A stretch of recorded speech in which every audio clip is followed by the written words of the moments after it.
last week actually 2 weeks ago, I have to apologize. Last week I had a wedding.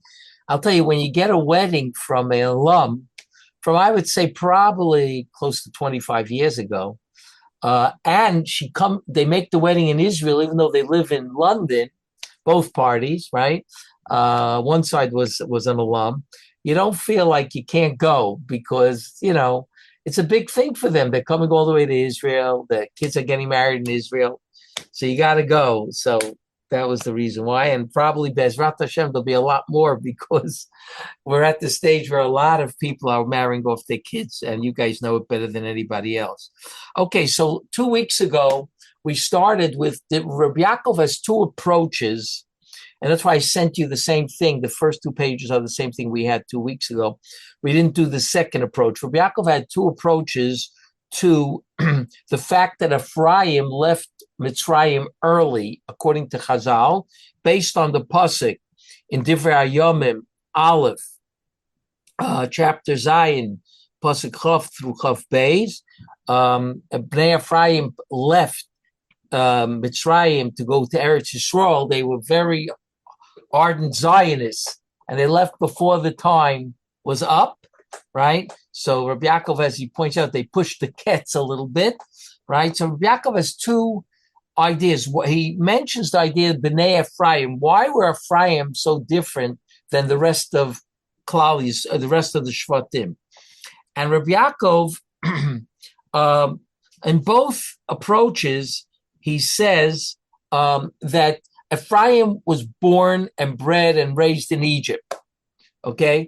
And that made him different than all the children of the other Shvatim who were all Israeli. They were born in Eretz Yisrael, Eretz Canaan, right? So the first approach is that in a certain sense they were more assimilated, okay? Especially before Yaakov came. And as Rabbi Yaakov points out, that he built a yeshiva there because he's basing it on the Chazal, on Rashi, that Tehuda Sholach Lefanav Lasot base Medrash, right?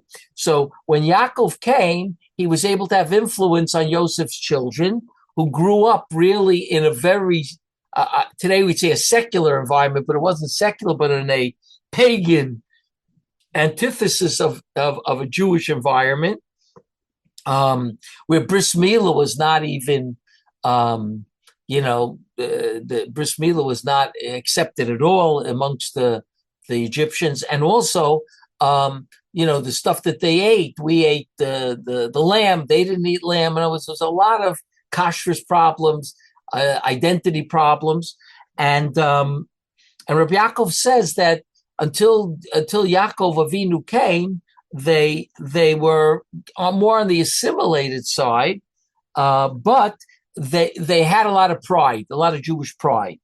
So Rabbi Yaakov says that they left early because they felt that you don't wait for the Gula to come, you bring the Gula, right? You don't wait for it to come, you bring. That's what Rabbi Yaakov says.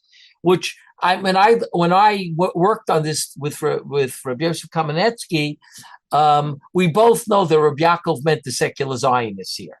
In other words, he was alluding to the fact that the secular Zionists don't believe in a Mashiach Gula. It's a Gula that we have to bring, okay?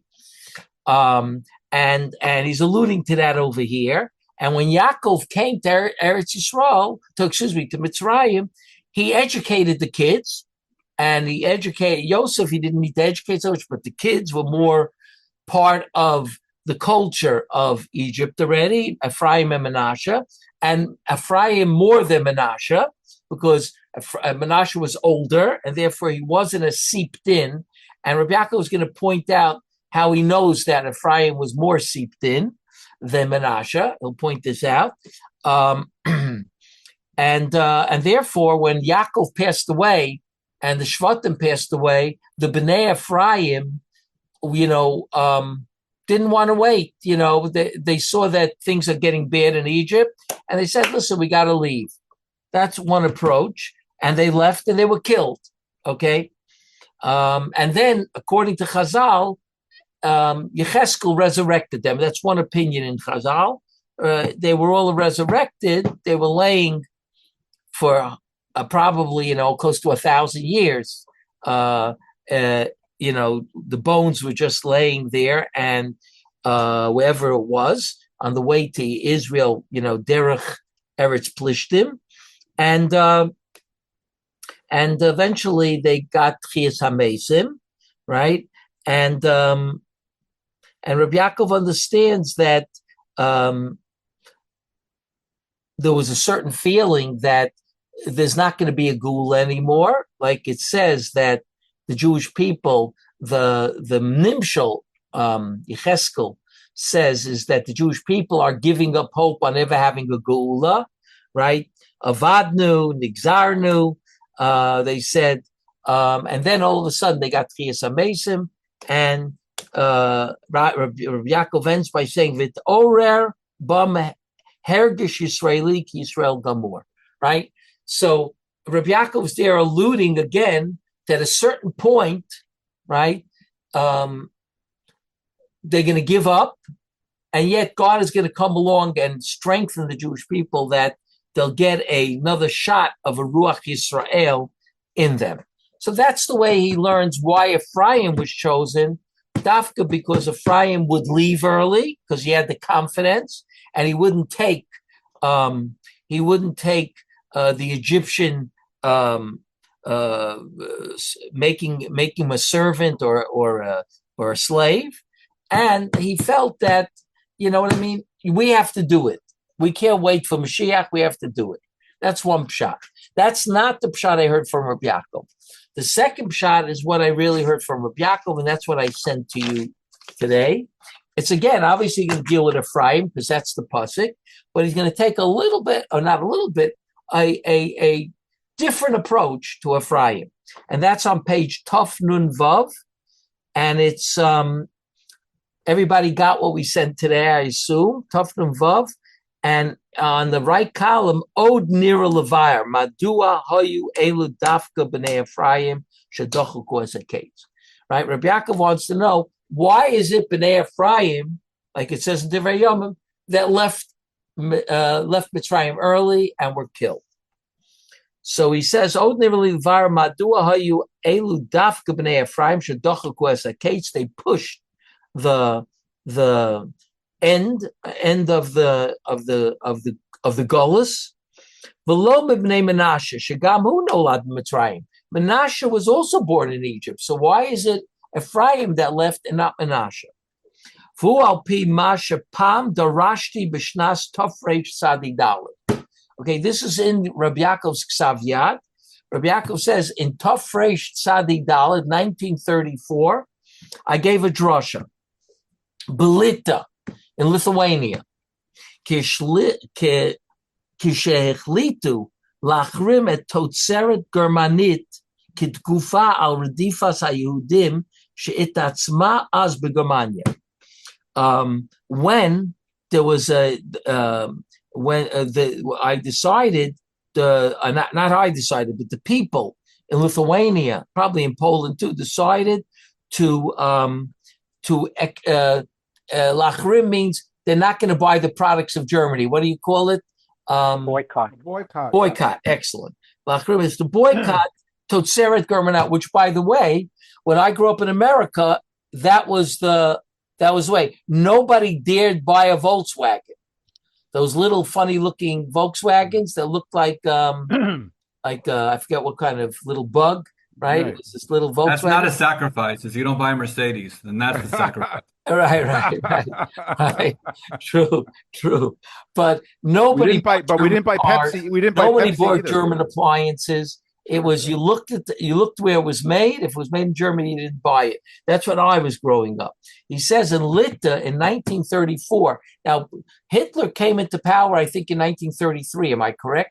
Really, 32. Right? But now, by 1934, I think already Hitler did things against the German Jews. Like, they weren't allowed to go to certain places. They weren't allowed to have certain jobs. A Jewish doctor was not allowed to serve Germans, only German Jews. Right? The Nuremberg laws were in 1935, but right. Tafresh Tzadik Dalet could be the end of That could Correct. be, that could be Correct. September, Right, October, right. November. It might be a little bit before Nuremberg laws. It might be before, but already, I think in 1934, the Jews were already feeling it.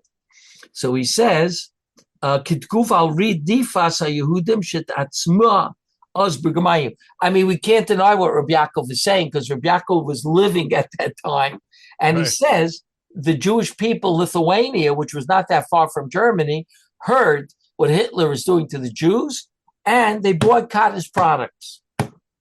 Vamarti, and I said that in my drasha, shetamed yadanu she'ein lanu ashlayot b'kesher l'lita v'Russia uPoland. We never had ashlayot means delusions, illusions, right? Right. We never had illusions or illusions is good. We've never fooled, right? False. We had false illusions, right? B'kesher l'lita, Russia, and Poland. Now the Jews were in these three places over 500 years, but he says over the 500 years we never had these illusions that they're going to love the Jewish people. Nobody wants us there as citizens. Now, my mother remembers it. My mother remembers that the Goyim never touched her, but the Goyim used to say it vocally that we want you out of here. Okay?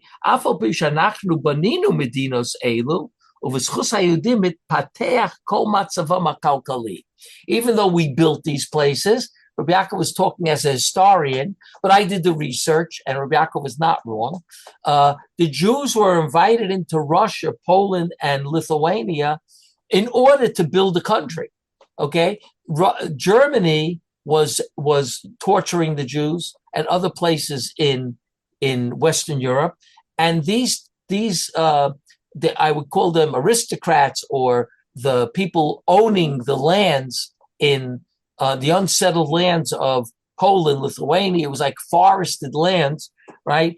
They used to have him the what did they call them? The lords. The lords owned these things. They invited the Jews in because they knew the Jews are not going to just be these peasants that just farm a little piece of land, but they're going to think about how to build the economy. That's why they were invited. I've seen this by very, very prestigious historians write this when they write about Eastern Europe. That's the way they start off. And it's usually about the 14th century, 15th century is when the Jews start leaving Europe and go to, not leaving Western Europe and go to Eastern Europe. Okay, so he says, even though we helped very much the economy unfold, but they fooled themselves.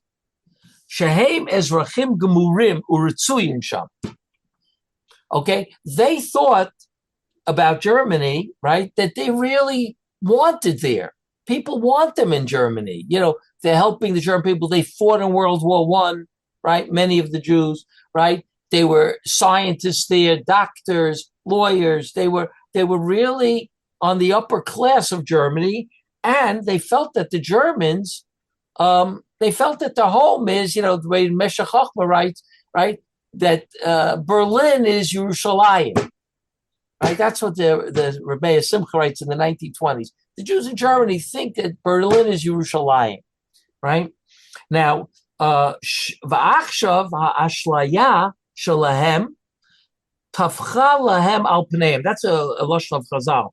That illusion, right, smacked them on the face. In other words, they were shocked, basically. Some of them, by the way, didn't believe it.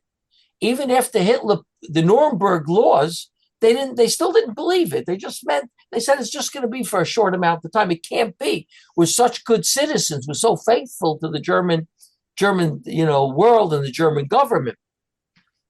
V'zev del ben Ephraim leMenashe. That's the difference between Ephraim and Menashe. This is what Reb Yaakov said in his drasha. Shemenashe od yada shehu zor beretz Mitzrayim. When Menashe was born, he knew that he was still a foreigner in Egypt. Okay, that was when Yosef first became the Mishnah Lamelech. So he first became that. So Menashe, the older son, still felt, even though he was born there, he still felt that, we don't belong here 100%. Because Shmo Kenhu, Shenikra al Shem Gaguge Yosef Lebeis Aviv, right? Because he was called on the name of Yosef's longing, right? He's missing his father's home. And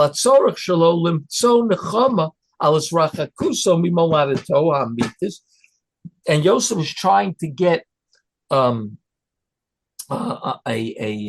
feel a nechama, right? He feel consoled on his distancing from his true moledet, Eretz HaIvrim, Kidachsiv, Kinashani Hashem, Kinashani Elokim, Eskol Amali, Veiskol Beis Avi.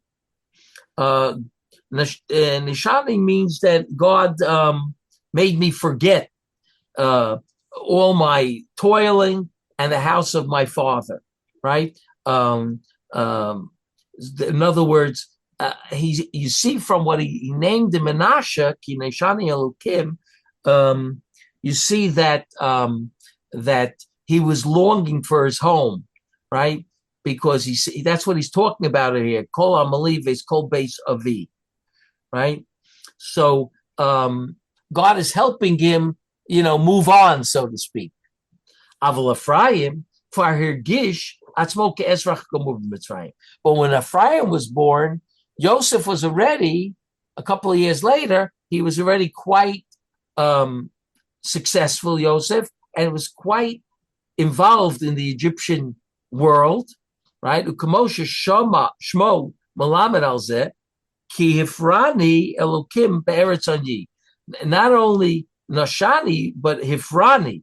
Hifrani means Shenishtaresh b'Mitzrayim v'asa peri, like the word hapri. So I have, what's the word you would say? I have peirot. Peirot in English, you would say it means to, I have sprouted. I have, I'm on the positive side now, right? And therefore, how great is the Jewish people in Germany? How much are they struggling and how much are they in pain, right? Because basically you turned on us, right? So they're in greater pain than the people in Lithuania, because the people in Lithuania didn't have Hashlayot. People in Poland didn't have Hashlayot. They knew they were hated and they were never going to be accepted completely. So when they turned on them, they said, what else is new, right? Okay, they did it in the 1600s, the pogroms, the Saloniki massacres, right? So the Jews didn't. Jews weren't eluded at all. They didn't fool themselves. But in Germany, right? Hasevel shalachenu b'Germania she'ashlitam mitnapetzes lahem, that their delusion, right, blows up in their face, right? Mitnapetz, it blows up in right in front of them, right? Delusion. V'zeh mamish k'bnei Ephraim shekol kach ka'ev lahem masher gishu k'begida mitzad Mitzrayim. The Bnei Ephraim felt that Egypt, right, betrayed them. K'begida, they betrayed them. Where is Yosef? Yosef saved your whole country, right? Where would you be without Yosef, right? And all of a sudden, Mitzrayim says, "Shelo yadas Yosef, melech hadosh yadas Yosef." That pushed them to leave Egypt. You don't appreciate us anymore? You want us to be slaves after what we did for you? We're out of here. Go, klapzich, cup and van. You know what I mean? Klapzich, cup and van. Bang your head in the wall, right? That's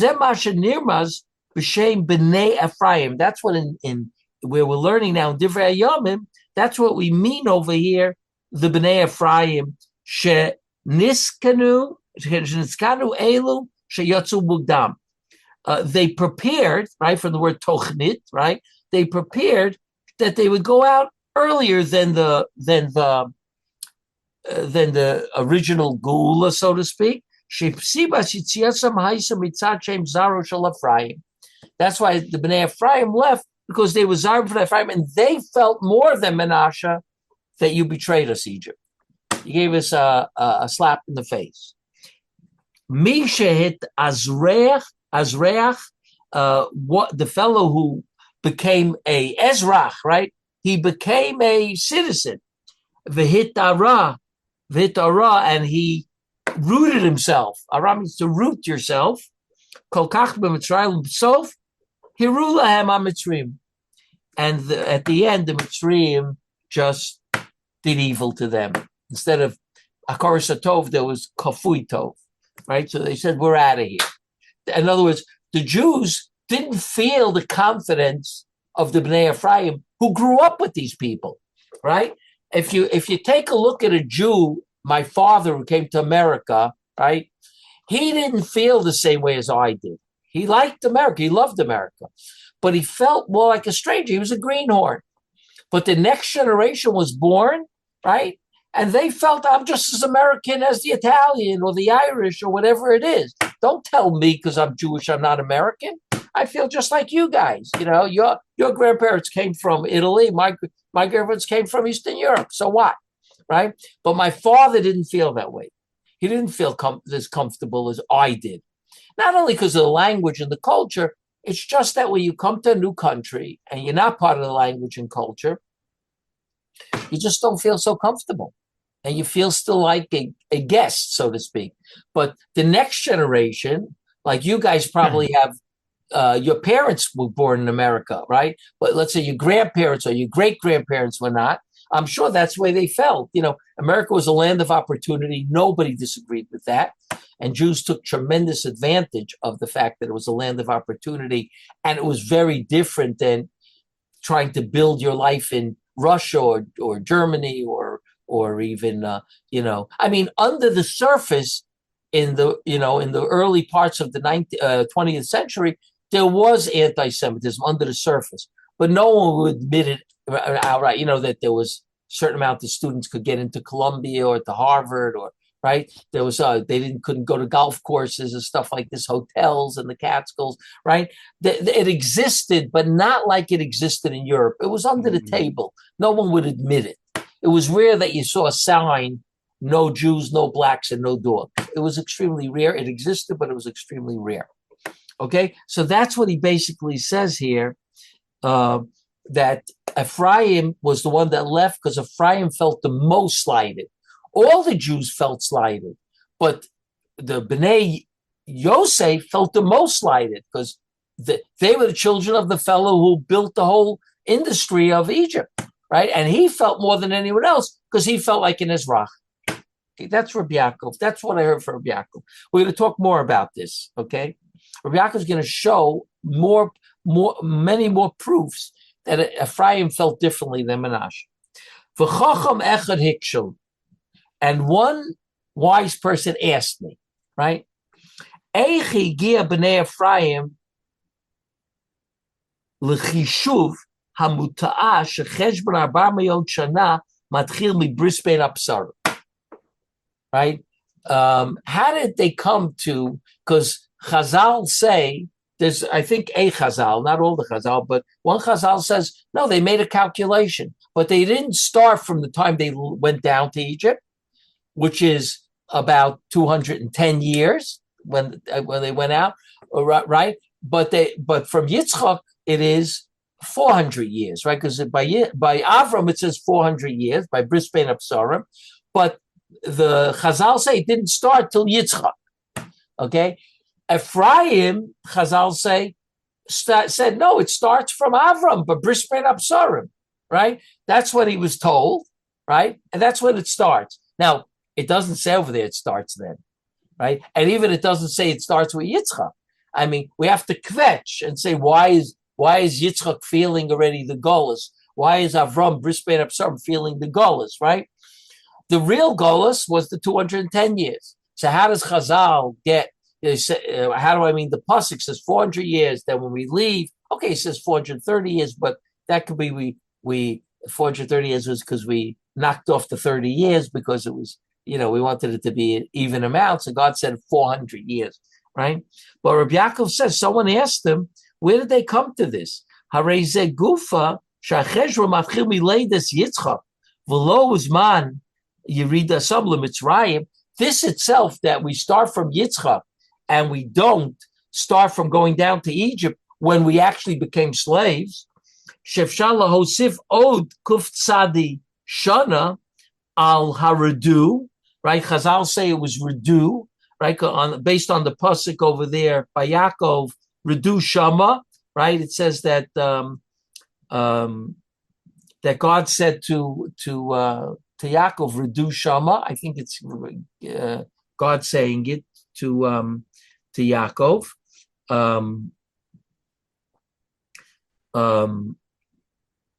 No, it wasn't. It was Yaakov saying it. Now remember, Yaakov said it to the tribes, go down to Egypt because they have food, right? So redu shama, right? So the Gemara says redu is 210 years. Okay. Shahayu Mitzrayim kedei shetichashav yitziasam mitzrayim l'sofar bar mishana. In other words, how did we get to 400 years? Because we're saying that it starts from Yitzchak, right? That's the way Chazal got to the 400 years, right? It started from Yitzchak. Hu chiddush shel makom baruch hu. That's a chiddush of God, right? In other words, it says 400 years. You were there for 210, and that's enough. So 190 years are missing, right? So he says God was machadish shechishav esaketz. God already he thought about the kates, and he worked out the mathematics that it's not in quantity, it's in quality, right? So Reb Yaakov says, somebody asked him, okay, that it's a chiddush already to go from 210 to 400 without doing anything, right? In other words, it was 210 years, and you're supposed to be there 400 years, and now God gives a chiddush and says, the 210 are like the 400. Now comes along Ephraim, and he says, no, you start not only from Yitzchak, you start from Avraham. So we could leave 30 years earlier. Okay, we could leave 30 years earlier. Okay, so this fellow wanted to know, why did Bnei Ephraim think such a thing? It was a chiddush already that you could add, you could go so quickly through 400 years. So how could they possibly add? V'tzorach lomar, shasevel arav sheyizbalu, the Anshe Ephraim, what they were suffering, huzeh shedochaf otam lamtzi derech ularos heter shekvar hagiya azman letzei. You have to say that psychologically, right? They were suffering more than the other Jews, right? And therefore, it pushed them lahamtzi. Hamtzi means to make up, right? A path, ularos heter. They were mora heter shekvar hagiya azman letzei mitzrayim. They already, it's up. Why? Because they were negaya b'davar. They were suffering more than anybody else. So they said, it must be earlier. It must be earlier. So that pushed them to say, it's from the time Bris Bein Absarim. That's when the goal started, right? So Reb Yaakov is saying basically that, again, that Ephraim suffered the most because of the slap in the face. Okay, that person suffers more than the Lithuanians and the Polish and everybody else because they know when a guy does something to them, okay, what else is new, right? So, but in Germany, they never said that.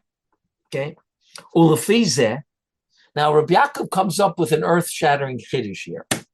Okay, very creative chiddush. Okay, we always wondered about this, and we don't really have a good answer. The Jews are constantly in 4 different places telling Moshe, we're going back to Egypt. You remember that, right? And every time you see it, you sort of pass over it and say, who are you guys trying to kid? What do you think? What did you think you had in Egypt? Right? And they're talking about what they had in Egypt and the food that they had and everything, and we're going back to Egypt. I mean, Well, Egypt was such a wonderful place for you, right? When Egypt is described at the beginning of Sefer Shmos, it doesn't sound so great, right? So there's a strange thing that the Jews want to go back to Egypt. So the Ibn Ezra writes a slave mentality. The slave mentality we mentioned, you want to get out of jail, right? You want to go right back to jail. You know how many guys like that have life in jail, and then they go, after 30 years, they go out, and then they come back knocking on the jail, say, I want to go back in. They say, well, you're free now. No, I want to go back in. They don't know how to live outside of jail. A lot of criminals like this. Some of them commit suicide, and some of them commit a crime to get back in. And they're like, they get a bruchim haboyim when they come, and the guys are like, I haven't seen you in 2 years, Tom, I haven't seen you in 2 years. Welcome back. These guys don't know how to live in the regular world. Okay, so that's very similar. That's very similar to the Jewish people. That's the way the Ibn Ezra learns. Jewish people are constantly going back to Egypt because even though they were slaves, they have the slave mentality. Okay, I'll be a slave again. Okay? Reb Yaakov comes out with a completely new chiddush according to what he said. Ulefizeh movim adu b'nei Yisrael hayu ma'orim al yitzia sam miMitzrayim kol pam shoyse eis sarah b'midbar. In other words, every time there was a problem in the desert, the first thing was, let's go back to Egypt, right? Every time they had a challenge, let's go back to Egypt. Shmos Tezayin, Yud Zayin Gimel, Bamidbar Chaf Hey, Shom Chaf Aleph Hey, right? 4 times already is recorded over here that the Jews say, Nitla Rosh, and we'll go back to Egypt, okay?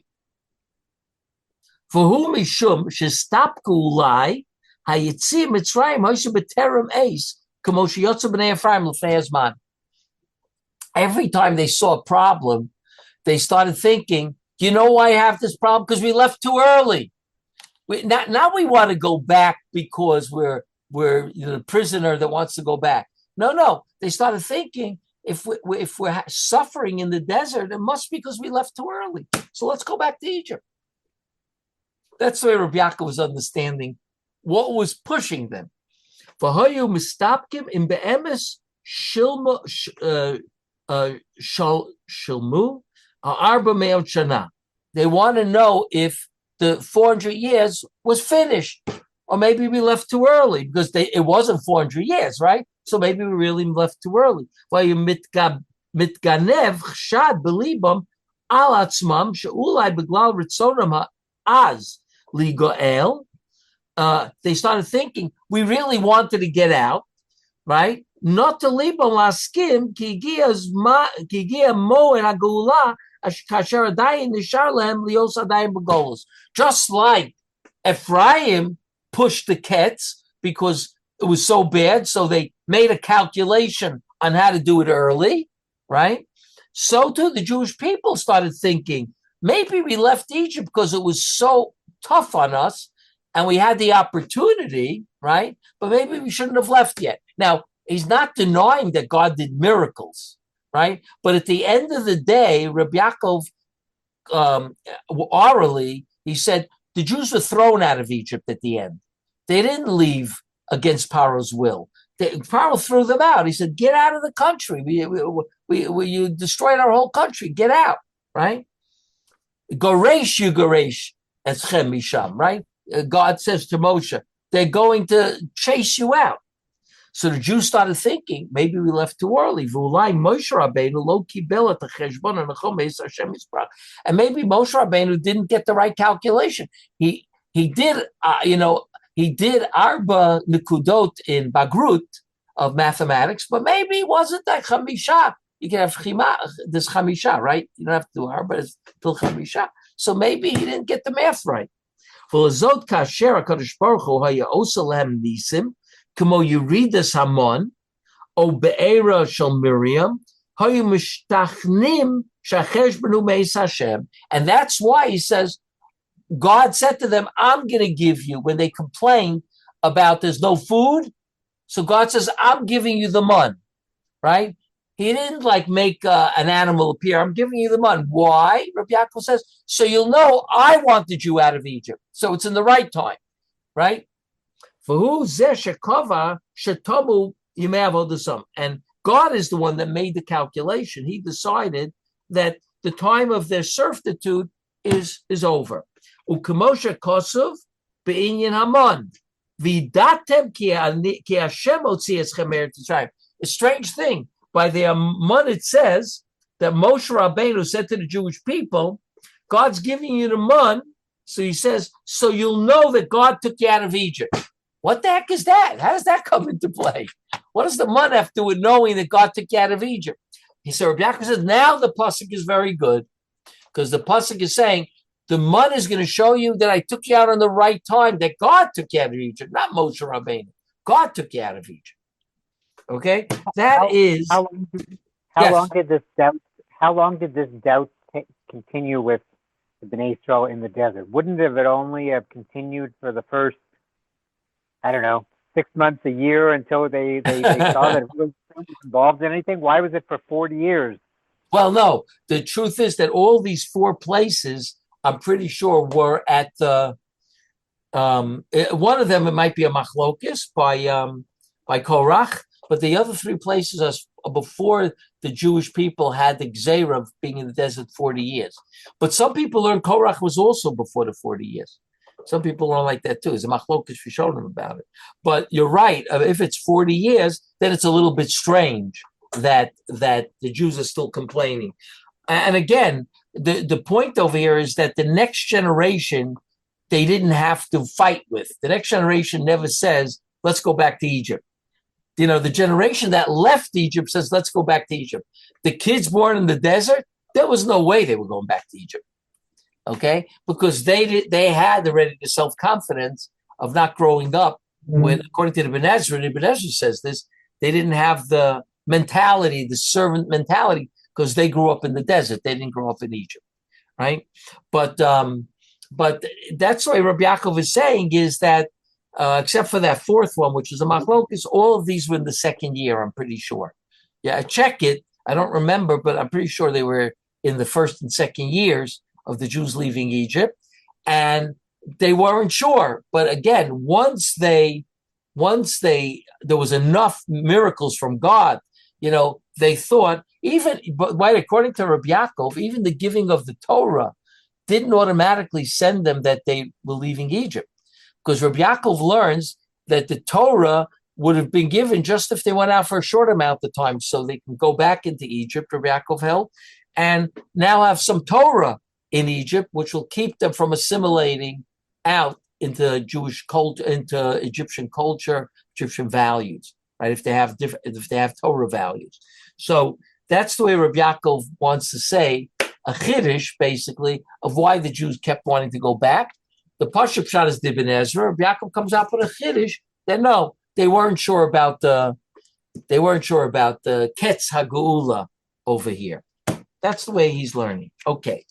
Now, in Chumash, okay, when I heard this from Reb Yaakov, this is the way I heard it from Reb Yaakov.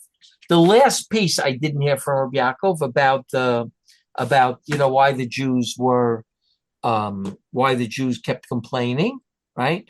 But there's a place in Chumash, okay, that will start it today. There's a place in Chumash where Reb Yaakov again wrote about this, okay, and you have to know Reb Yaakov wrote about this more than once, okay, this idea. So here Reb Yaakov writes it in terms of Ephraim, Menashe, Reuven, Shimon, Yiyuli. If you remember, this is Yaakov. When Yosef comes to visit him and brings Ephraim and Menashe, he says, Ephraim and Menashe, Reuven, Shimon, Yiyuli. They're going to be a shevet, right? V'hine. What? Question? Okay. V'hine. L'chora haylo lYosef la'ir et Aviv ki Menashe hu ha'bechor u'madua hegdim Ephraim. Yosef should have, at first sight, Yosef does it at the end, but why didn't he do it at the beginning? Like when he said, Ephraim, Menashe, Reuven, Shimon. He should have said, no, say Menashe and Ephraim, because Menashe is the older one. Why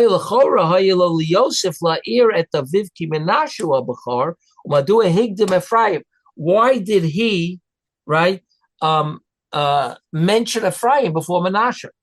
Umikan raya l'moshe kasvu parshanim shelo ikpid Yosef ela achar sherosh aviv beiracho some bebracha echad vehigdim es Ephraim l'Menashe. Yosef didn't really care if he does Ephraim before Menashe, except at the bracha time. Why? V'az dimash aviv toeh, and if he's giving the wrong one the bracha, right? He's putting his hand on the wrong one. V'az dimash aviv toeh.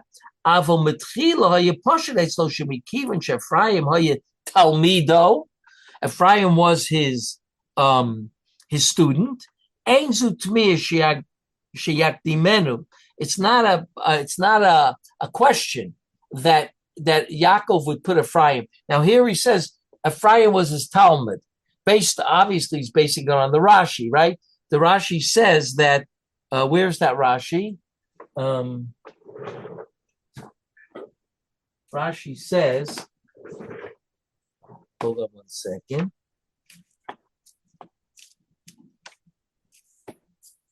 Rabbi Yaakov is now going to go to town with Menashe and Ephraim, what the differences were. He's going to say stuff he didn't say before. But one second, where is this? Hold on. I think it's in Parshas Vayechi.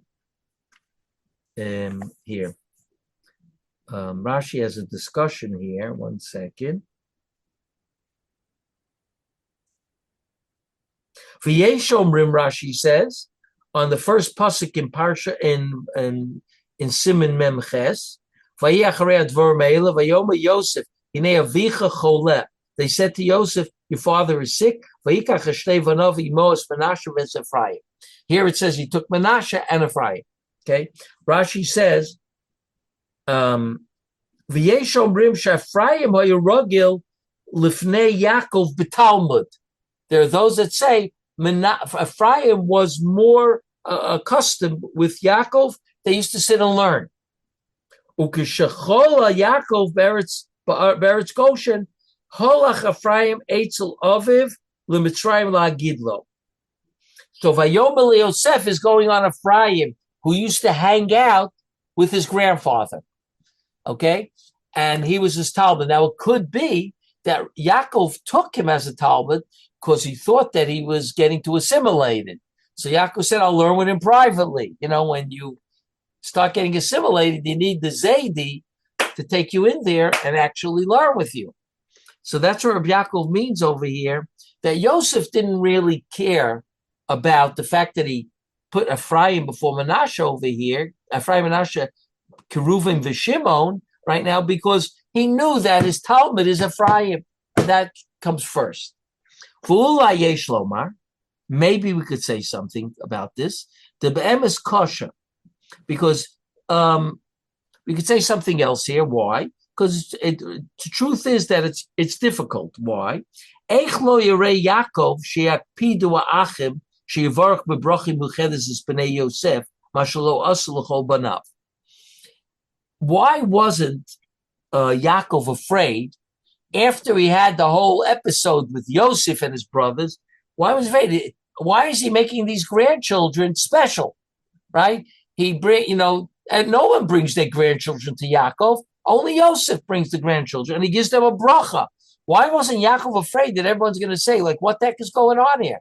What am I, chopped liver? My kids are chopped liver? Right? Why wasn't he worried about that? Ukemoshe hikshu Chazal, like Chazal asked, Leim Binyamin, shekibel chamesh chalifos begodim. Right? Chazal asked, what did Yosef do over here? He created antagonism amongst the tribes. Vanirali. I think the answer to this is like this: the Bnei Yosef hutzchu lebrachim yuchedes b'pnei shenoldu beretz Mitzrayim beretz Tmeya. I think that all the tribes understood that they need a special bracha, because as opposed to their children who grew up in Eretz Yisrael, right?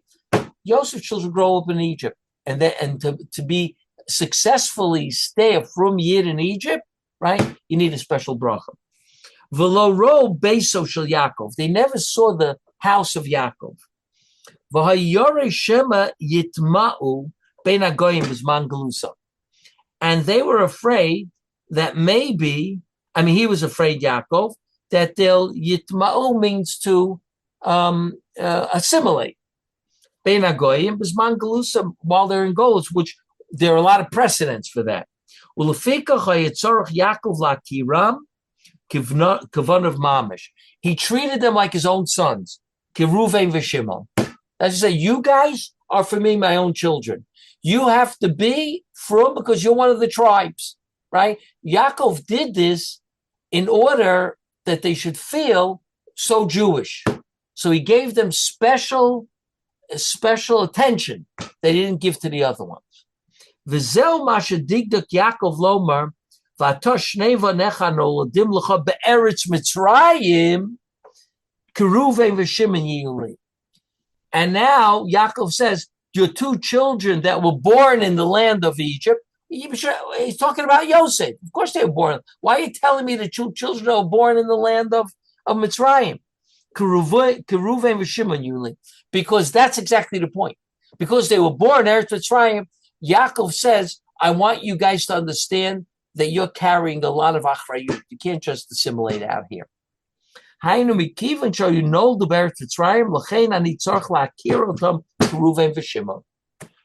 what Reb Yaakov is saying over here, why the brothers were not jealous.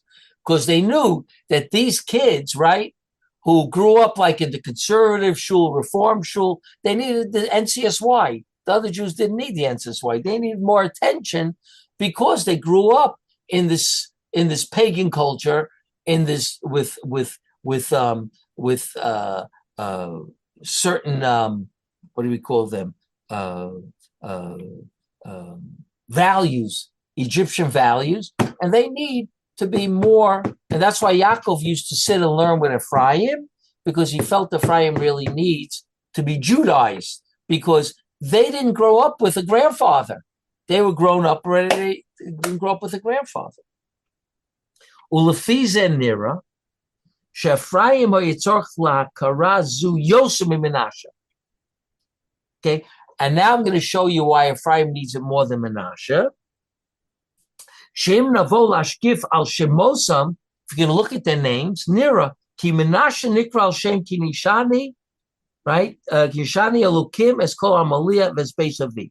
Ki adayin hayu chai bezuchonos beis aviv. Mashe'en came. Ephraim kvar hirgish atzmo ketoshev v'hodel Hashem al shefreu be'eritzos v'gam hashemos mochichim. Even the shemos here, Reb Yaakov had something very interesting as a grammarian. The etymology. Ki im na'ayin nira sheshemos Mitzrayim hoyikamo paro. Like, take a look at the shemos of Egypt. Potifar, Paneach, Sofnas. Gam Shema Shifra Pua. What does it have in it? It has all the pays, the ayins, the reishes, right? Paro, Potifar, Paneach, right? They all had names similar to the name Paro, right? What about Ephraim? Ephraim is an Egyptian name. Pua and Shifra are Egyptian names. They got the pay, they got the reish, they got the ayin, right? So he says, Shamru Chazal, Shahem Yocheved Miriam, Ve'ech Karam B'Loshin Shifro Poa, Val Karchach Shaparo Kinosam, B'Shemas Mitzrayim. Hare, the Shemoseim Hayu, Matsui, Hapei Reish Va'ayin, Ulefiza Shem Ephraim Hayu Shem Mitzri. Menashe had an Israeli name, but we got to Ephraim already. We didn't name him Yitzchak. We named him Isidore. Right? We didn't name him Chaim. We named him Hai. H-Y, right? Hai. Chaim was Hai. Yitzchak was always Isidore, Izzy. Right? And, all those names that were originally Hebrew names became, we changed them into, names that would fit into the country. So Menashe had his Hebrew name still, but Ephraim had already Egyptian name. Vayitzorach Yosef l'masha asa Yaakov shu keruven Shimon. He needed it more. V'gam mishum zeh Yitzorach Ephraim lios ragil bebeis Yaakov l'mo Torah bebeiso. Sharei Menashe yodel adaber lashon hakodesh, right? Sharei hayu meilitz beino tamgul divrei Chazal. Reb Yaakov says, what? Menashe was the one who was translating from Hebrew to Egyptian, not Ephraim. Ephraim, Reb Yaakov didn't know already Hebrew. Menashe still knew Hebrew. But, as the kids go down, right? My oldest brothers knew Yiddish better than me. I also knew Yiddish, but my oldest brothers knew even better, right? As you go down and you get more American, you know the Yiddish less. And therefore he says the fact that Menashe could be a translator for the brothers to Yosef, right? And Ephraim wasn't necessarily able to do that, shows that he was much more inculcated and ingrained in Egypt. We'll take it up next week, guys. Bezrat Hashem. Okay, thanks a lot. Okay. If I still have my job. Okay. Thank you. Bye.